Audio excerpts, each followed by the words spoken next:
Benshi mu byamamare byo mu Rwanda binjira mu rukundo ntibajya bagerageza kugaragaza uko urukundo rwabo rwagenze, uko abantu bahuye, aho bahuriye ndetse n'icyabahuje. Kuri uyu munsi twagize amahirwe yo kumenya uko Miss Naomie ndetse na Michael First baje guhura ndetse bakanaza no guhuza bakinjira mu rukundo, bakaba bimazemo imyaka myinshi. Tugiye kuva rero imuzi urukundo rwabo uko rwagenze, uko bahuye ndetse no wabahuje. Ndabikeka benshi mufite amatsiko, harimo byinshi bisekeje, harimo abari bafite amasoni n'ibindi byinshi bitandukanye, ariko biza kurangira bahuye, barahuza binjira muri relationship. Miss Naomie Nishimwe Naomie afite ikamba rya Miss Rwanda 2020 ndetse na Michael Tesfaye ufite inkomoko muri Ethiopia.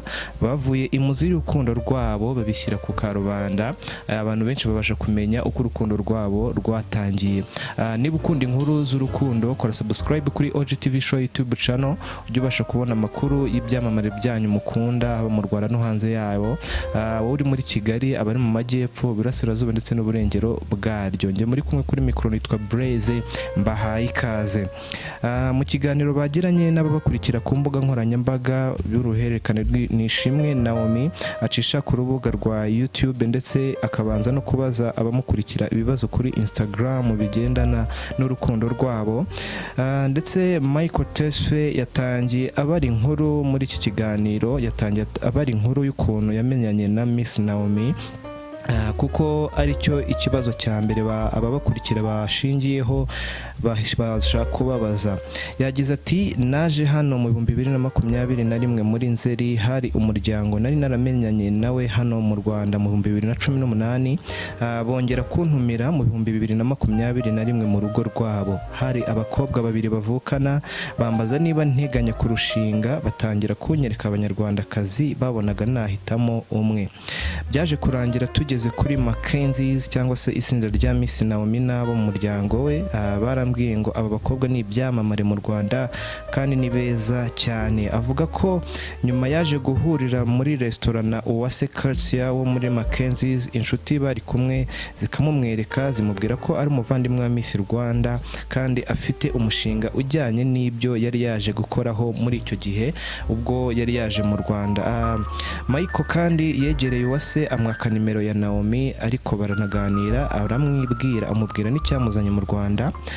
Uyu musore Michael yamubajije niba yazahurana na Naomie kuko umushinga yari ari gukora yumvaga uyu mukobwa yaba amufatanyabikorwa mwiza bakabasha kuwugeraho.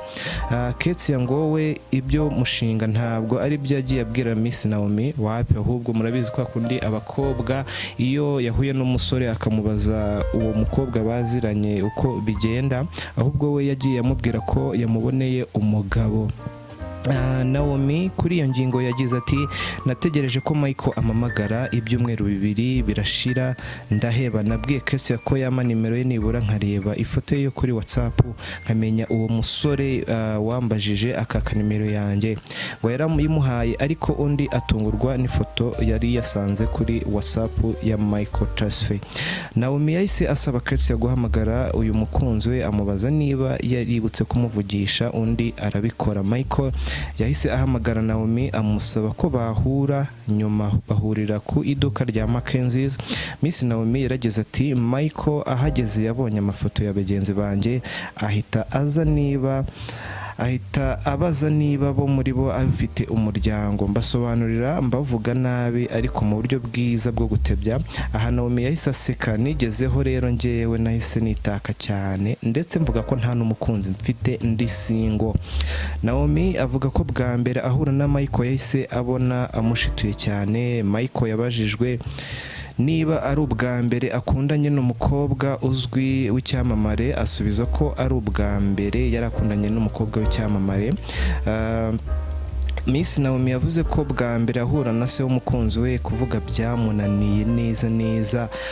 Ubwo yari yagiye muri Ethiopia, yaragize ati, mpura na papa wa Michael nari ndi muri Ethiopia, nandikira Michael musaba guhura na se.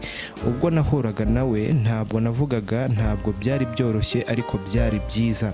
Michael we yavuze ko ahura na se wa Naomie bahuriye mu iduka ry'uyu mukobwa Naomie, bikarangira bamenyanye bakanaganira neza bisanzuye. Naomie yahuye na mama n'umukunzi we mu minsi mike ishize ubwo yari mu Rwanda. Yaragize ati twarahuje cyane kandi twisanzuranaho.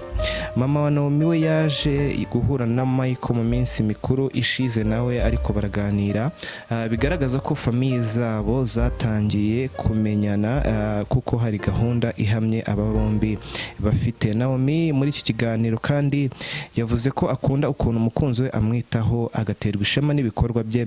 Umukunzi we yagaragaje ko mu gihe habayeho kutumvikana uyu mukobwa ari we ucisha make cyane akaza no kumubabarira. Inkuru y'urukundo rw'aba bombi rero yatangiye kumvikana mu itangazamakuru bitandukanye kuva muri Mata 2022. Michael Tesfaye akundana na Nishimwe Naomie, ni umusore ufite masters mu bijyanye n'ubuvuzi, yize muri kaminuza ya Edinburgh mu Bwongereza, ariko muri iki gihe asigaye aba mu Rwanda. Afite imishinga itandukanye ijyanye n'ubuzima irimo no gufatanya na Miss Akariza Amanda ujyanye no kwita ku buzima bwo mu mutwe hifashishijwe ikorana buhanga.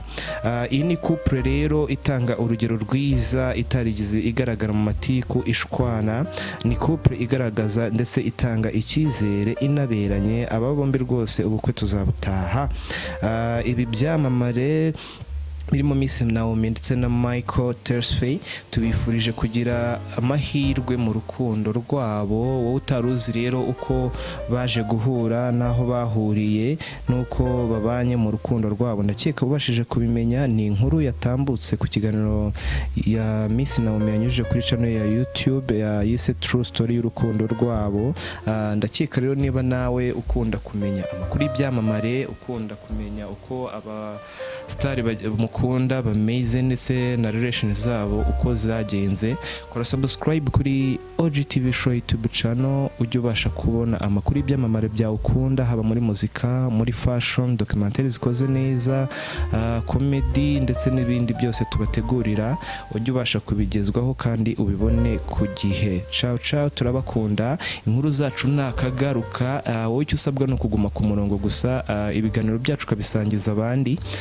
Ugize igitekerezo wakwandikira channel yacu kuri nimero usanga hasi cyangwa se kuri email usanga muri description ya YouTube yacu, tukabagufasha yaba ikiganiro cyangwa igitekerezo byose turabyakira. Ciao ciao, turabakunda. Bye bye.